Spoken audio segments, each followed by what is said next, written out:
नहीं है, मेरे पास पैसे ही नहीं बचे। इस तरह कावेरी जी धीरे धीरे अपने तीनों दामादों को पैसे देना बंद कर देती हैं और घर में खाने पीने की चीजें लाना भी बंद कर देती है।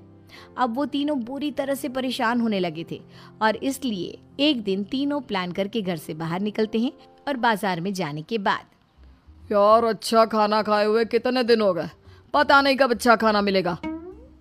हमारी बीवियों के जाने के बाद तो हमारी हालत भिखारियों जैसी हो गई है यार। कुछ भी हो, मुझे तो आज पिज्ज़ा खाना ही खाना है।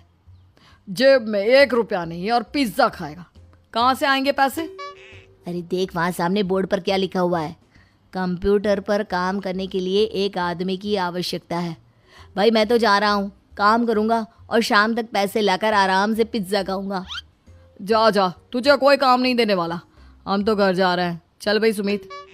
सुमित और अविनाश वहाँ से चले जाते हैं और विवेक उस कंप्यूटर शॉप पर सारा दिन काम करके 5,000 रुपये कमा कर घर लौट कर आता है और अपने खाने के लिए अच्छी अच्छी चीज़ें भी लेकर आता है। ये देखकर विवेक और सुमित के दिल में भी कुछ पैसे कमाने की इच्छा जागती है।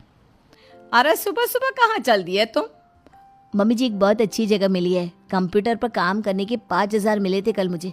अगर रोज़ काम करूँगा तो पूरे 40,000 की तनख्वाह। अरे वाह, ये तो बहुत अच्छी बात है दामाद जी, आपको जाना ही चाहिए। सुमित और अविनाश विवेक को इस तरह तरक्की करते देखकर परेशान हो जाते हैं और वो दोनों भी काम की तलाश में निकल पड़ते हैं। धीरे धीरे उन दोनों को भी काम मिल जाता है। अब कावेरी के तीनों दामाद छोटी मोटी नौकरी करके अच्छा पैसा कमाने लगे थे। एक दिन कावेरी उन्हें अपने पास बुलाती है। अरे वाह, विवेक 40,000 कमा लेता है, अविनाश 60,000 और सुमित तुम भी 40,000 के आसपास कमा ही लेते हो। कुल मिलाकर तुम अच्छे खासे पैसे कमा रहे हो बेटा। हाँ मम्मी जी, बहुत मज़ा आता है जब महीने के एंड में मोटी रकम हाथ में आती है। पूछिए मत मम्मी जी, घर में रहकर रोटी बना बना कर और तो जैसा महसूस होने लगा था मुझे तो।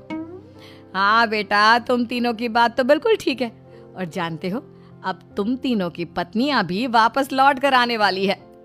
लेकिन मम्मी जी अभी तो उन्हें गए सिर्फ 2 महीने हुए हैं, आपने तो कहा था वो 4 महीने के बाद लौट कर आएंगी।